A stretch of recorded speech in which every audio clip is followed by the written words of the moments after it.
Bitcoin is now comfortably below $105,000 as we finally filled the Coinbase wick. In today's video, we'll be talking about exactly this, going over the recent Bitcoin price action, and talking about whether or not this is the beginning of the end. If you enjoy the content, make sure to smash that like button and subscribe. Without further ado, let's jump right into it. So as you can see here, Bitcoin finally filled that Coinbase wick. Now this wick brought us down to just below $107,000, and on the weekly time frame now, you can see that we just got a massive red candle. Is this the end?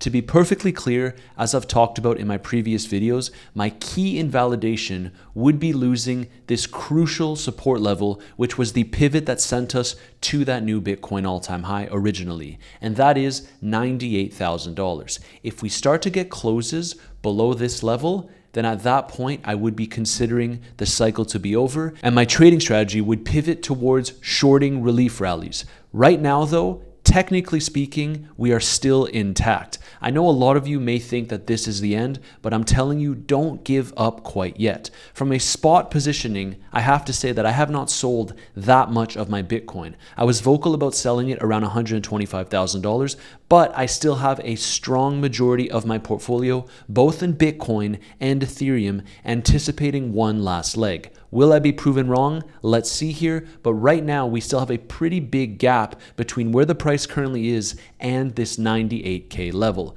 Keep your eyes on this level because this, in my opinion, will give us a lot of confirmation on where the market could be headed. Now, in the short term, you can see that this is the Bybit perps chart, and this wick went all the way down to around $101,000. I don't think we necessarily have to go there. However, we are well below this bull market support band, which historically is very important for Bitcoin to hold if we are to move higher. I also wanted to show you something else, and that is indeed the moving averages. So if we go on the weekly time frame, you can see that we currently have tapped into that previous 200-week moving average, which is actually this green line over here. This is where the Bybit perps wick tapped into. Historically, if we are to move higher and we lose the bull market support band, we tend to bounce off this level. But right now, as I'm sharing this video, Bitcoin is sitting around 104.6K, and it looks like quite a powerful move to the downside. However, if I zoom out just to give you a little bit more perspective, you can see here that every time we lost this bull market support band, we tapped into this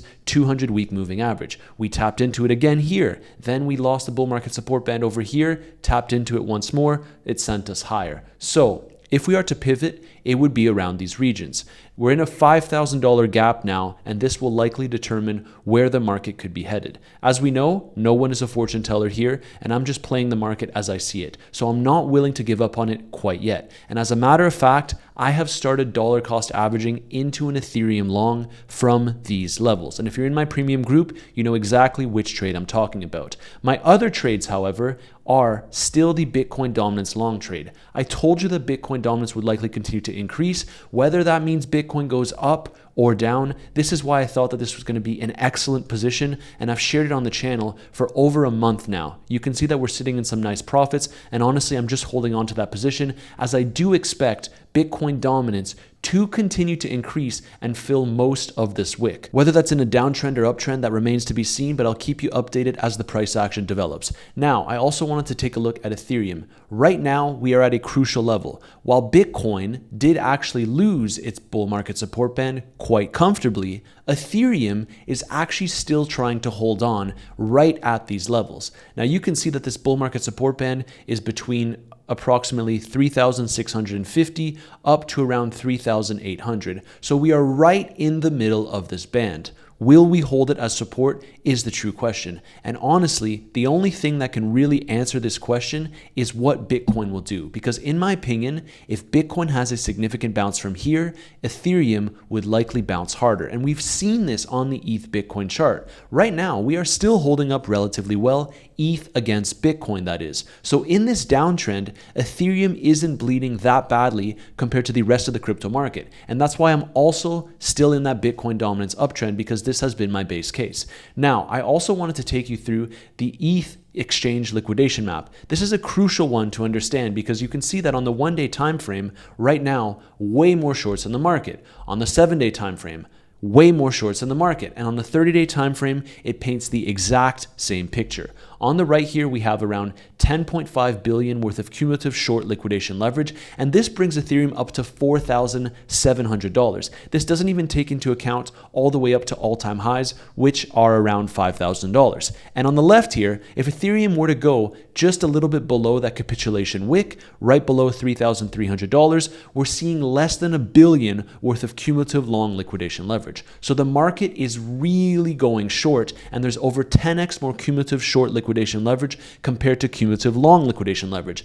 Now, the most important part of this, of course, Bitcoin, because Bitcoin determines the rest of the market. You can see here that on the 30-day time frame, essentially, Bitcoin paints the exact same picture.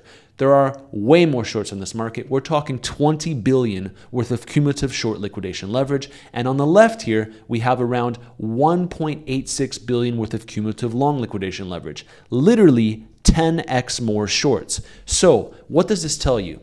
If we get a reversal, I do think it will likely be sharp to the upside, and we will liquidate a lot of these shorts. That being said, though, we cannot lose sight of the bigger picture.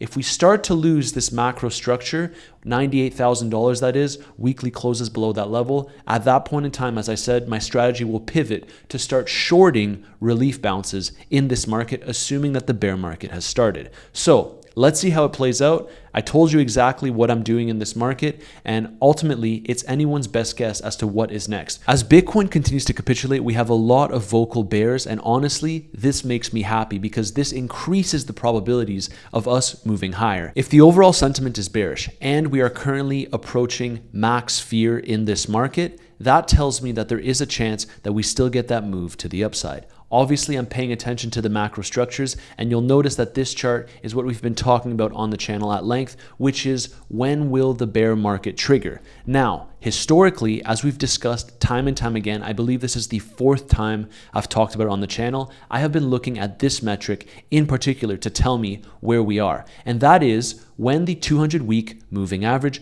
crosses above the previous all-time high from last cycle. You can see that this repeated time and time again. The 200-week moving average here is this white line, and you can see that when it crossed above that all-time high, which was set in 2011, that marked the top in 2013. Then if we go to the next one here, when we crossed the top in 2013, that essentially marked the top in 2017.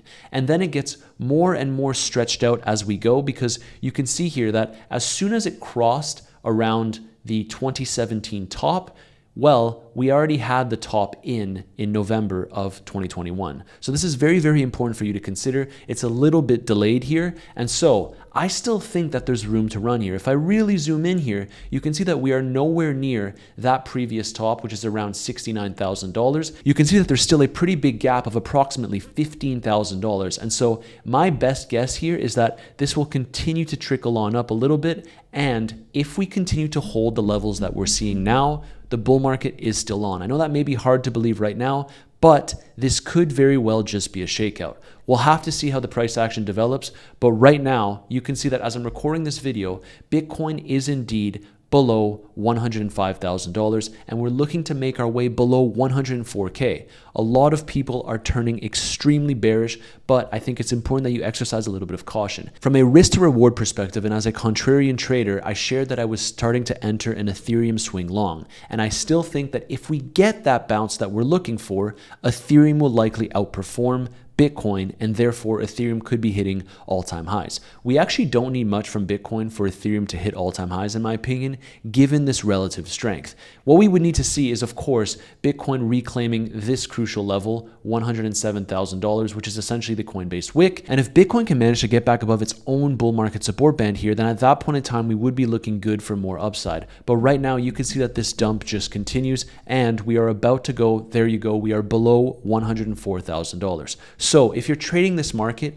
I would use only a little bit of capital, use proper risk management, because in my opinion, this is not the area where you want to be super aggressive with your trading. I'm just sharing with you how I'm operating in this market. As a matter of fact, you can see that we're starting to see some more and more net outflows for the Bitcoin spot ETF, around $500 million in outflows. And for the first time in a long time, we're starting to see continued outflows from the BlackRock spot ETF. We also have the fact that Ethereum is painting the same picture, although over the past few days, except for yesterday, we did see some heavy accumulation with BlackRock over 164 million worth of Ethereum, something to consider. Also, I just wanted to share this to add a little bit of humor to the video. Breaking, it's more likely aliens are confirmed this year, 6% chance, than Bitcoin hitting a 200K price level, which is a 5% chance.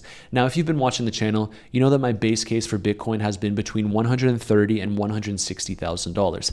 Sometimes you don't get it right, and I'm not calling it quits quite yet, to be perfectly clear. And just a reminder, if you want to actively trade this market, whether we're going up or down, and make some profits either way, and join my free community, this is where I post my own personal trade setups. That is the first link in my description down below. All you have to do is click this link, you DM me the word premium, and I would be happy to onboard you into my free premium group. That's where all of my trades are currently posted, and that's also where I share my quick thoughts on the market if there are any big moves in the short term before uploading my YouTube videos, that is. So to be perfectly clear, in my book, as long as we don't lose 98K on a weekly time frame basis, I still think that we have a chance of moving higher and creating that last leg of the bull market cycle. My target has always been between $130,000 and $160,000.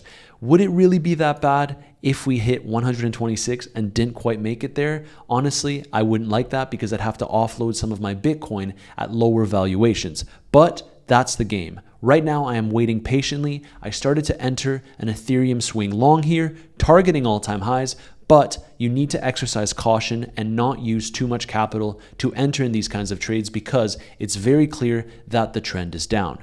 If you enjoy the content, make sure to smash that like button and subscribe, and I'll see you in tomorrow's video. Hopefully, Bitcoin holds support.